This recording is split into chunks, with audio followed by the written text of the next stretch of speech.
forget this intro stuff. We're going straight to the Black Clover review because this is hype. So let me just get started. So we begin this flipping chapter. We see Nero and the first Wizard King flying across the kingdom, and then they said, "Yo, you know what? Flashback time." And usually, me, a huge fanboy, I love shonen. I am shonen trash.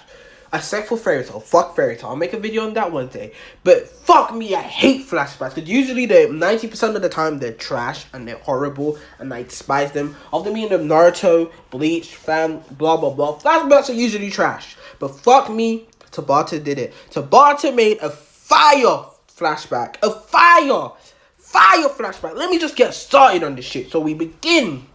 We go back to 500 years ago. We meet Nero, or Sakura. Right now, I'm just going to call her Nero because I'm not bothered to... I just want to talk about this chapter now. So, we meet Nero.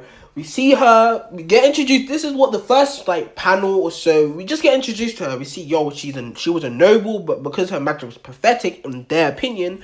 She got turned into a servant. She has sealing magic, which can open and close things. Pretty simple, right? And she was sent to stay. She was sent to be by the wizard's side, his personal servant. So already, after reading this first page or so, whilst I was reading it, I can already tell that the fangirls and the fanboys are already gonna be shipping them two, and same the Asta and Yuno are their child.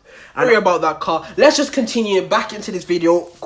I just want to talk about the end, or what happens at the end, and why I love this chapter so much. So let me just go through the quick recap part first. So we meet the first Wizard King, who has similar personality traits to Julius and freaking Nero. Not Julius. Julius and Asta. And Nero is quite similar to freaking Yuno.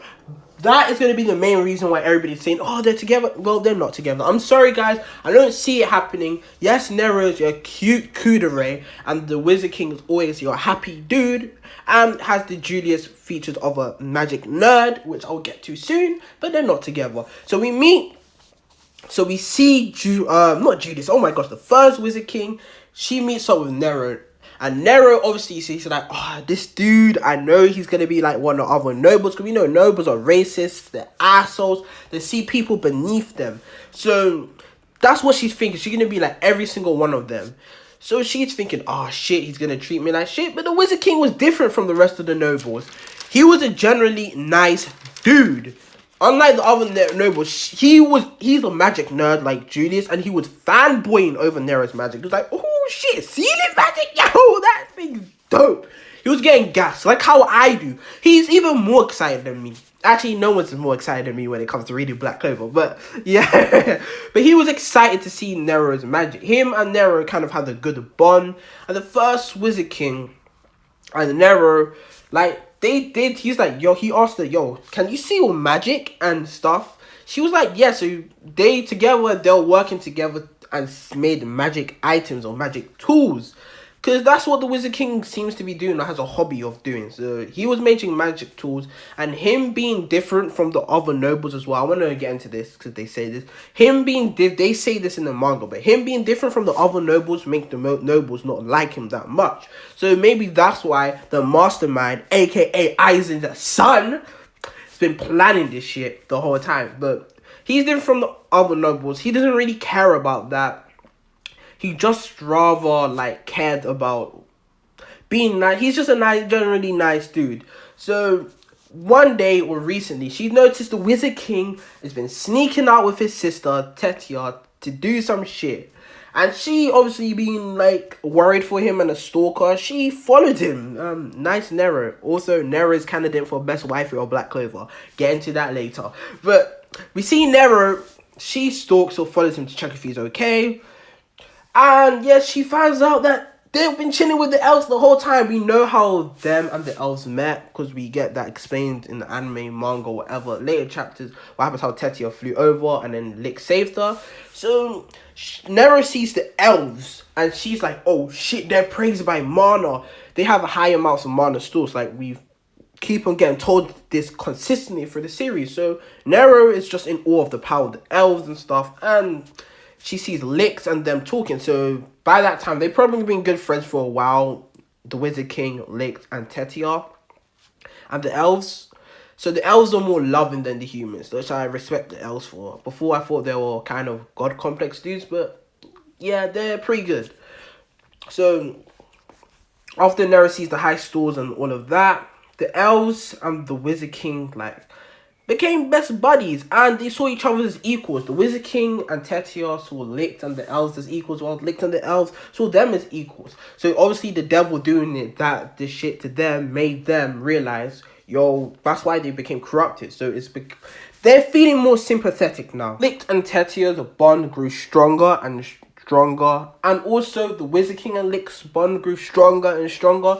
They became best bros. Their relationship may have been like us and Una. They were really good friends. And eventually they were going to become family now, because Lix, the first Wizard King, Lix was going to marry the first Wizard King's sister, Tetia, and that makes them technically family-in-laws. So where we go off to now is that the first Wizard King and Tetia were talking about how he was going to be late to the wedding because his father was going to summon him. But his dad was opposed to the wedding. His dad despised the fact that his daughter was marrying another race. And obviously, you know the nobles, they're racist. They hate commoners as well. They hate everybody beneath them. So that's what they believe anyway. The elves were beneath them. But realistically, the elves were higher than them. So that's what was going on. He told her, and he left and stuff. Like, he left to go check what's going on. And then we see that the Wizard King, like, when there was monologuing, that's when they kind of realized that they're falling into the Wizard King's trap. This was his thing to get them all along. So then we see the minister walk through. The Wizard King is talking to the minister and stuff, and the minister basically says seal, and we realize the minister had the demon, been corrupted by the demon. That's what the Wizard King realized about all of that stuff. So yeah, and then he's telling him how he planned this stuff. He explained how, yo, I tricked you. You were my pawn. Why do you think I lied to you and told your father? That told you that your father summoned you? Who do you think they will blame now that they're all dead? Because you're the only person who never showed up. You.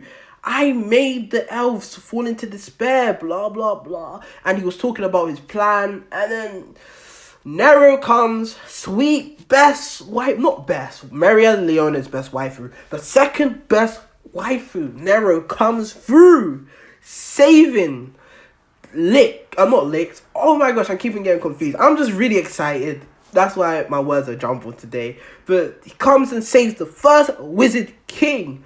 He saves him, and they fly off like on the original chapter together.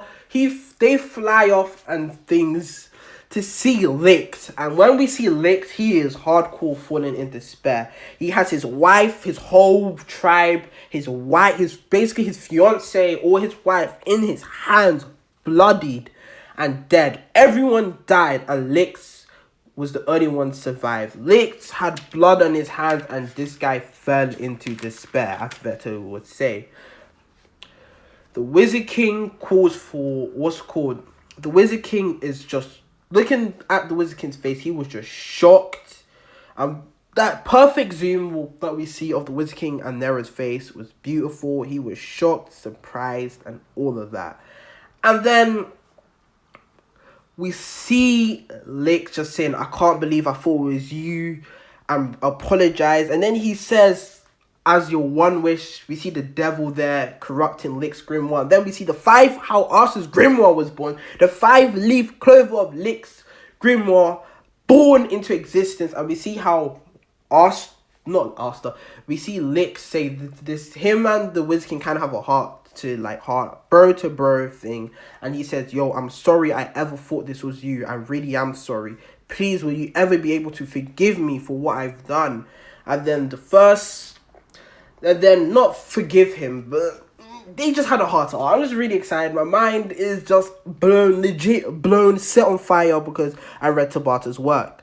So the first Wizard King, and Licks are talking, and he's saying, sorry, as my last wish as for you, my friend, I want you to kill me. I know it's a selfish thing for me to ask you. I need you to just kill me. And then we see it. We see the devil of the first freaking chapter of Black Clover being born. Licks is that devil. And that's how Yuki Tabata decided to leave us on that. He decided to leave us on that hype shit. And now the chapter is done. The recap is done. And I just want to say, Black Clover. Let me just talk about the chapter first. First thing about the chapter, Nero is candidate for best waifu of Black Clover. Second thing about the chapter, the first Wizard King is a GOAT. Third thing, loads of Black Clover videos are coming out now because I am gassed about this series. Passion. Because I love this show series so much and I can be talking about it all the time. Licks as well, falling into despair. Yo, that shit, like, not blue because we knew it would happen, but that shit got me. Like, I felt bad for Lick because he lost everything. Of course he's going to fall into despair. All the characters in the flashback were great, and Black Clover is the best shonen out right now. Say it all the time, and this is generally fact. Yuki Tabata's raising the standards for what a shonen should be consistently, and that's what makes Black Clover greatness, because it really is that good. Yuki Tabata is generally the best mangaka. And I have full hope, full heart that this guy will change the shonen game. And he's going to be on the top 3 bestsellers. Because that's how good he is at writing stuff. Another thing I want to talk about is, yo, there's going to be loads of theories coming up. And there's loads of things kind of confirmed, low-key. Asta and Yuno are not freaking related to the first Wizard King. Or Lick. Well, Yuno is, but he has Lick's child inside of him, I think. Don't quote me on that. But Asta definitely not related to the first Wizard King. And that just comes to fruition. How will they burn? Were they born? Were they commoners? What's going on? And I'm just baffled. I don't know what's going to happen next chapter. I generally don't. But yo guys, it's been me, your boy King Flames White. And I'll see you guys later. Peace.